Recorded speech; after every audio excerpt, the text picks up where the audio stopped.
какво става, хора? Отиваме. Това е втория клип. Отиваме до магазина. Насел съм. Чакайте малко само да си оставя телефона.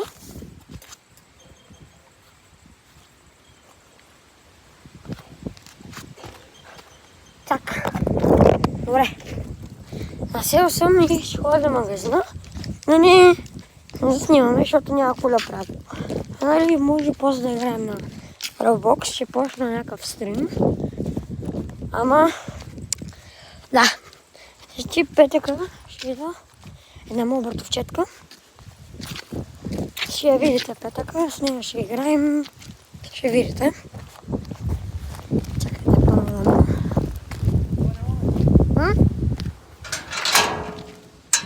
Отивам до магазина.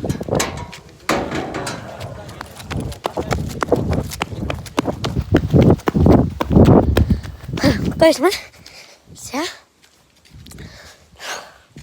Значи, докъде бях снимал, да.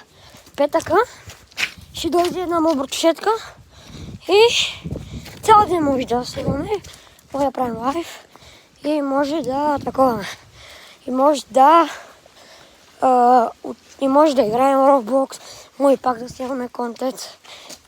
Какво и защо, нали? Тя може да прави Get Ready With Me. Това профил е общ. Нашия. Тя може да снима там някакви неща и да играем Roblox, както имаме някъде, да. Съм на половината път, нямам много време, така че ще се спра и като отида до магазина ще се включа. Добре, хора, купихме късно сладолет и някакъв чипс. Да, може да има час-две, защото може да не ми стигне времето. Но да, има час-две, айде може би час-три. Сега, всеки ден ще качваме сигурно по няколко видеа. Не знам, може 4, 5, 6, не знам, 3, не знаем. Днес съм качил второто ми видео, това съвършено може би. Нямаме върно време, така че мога да направя втора част. Сега, аз съм в село, нали, казвате.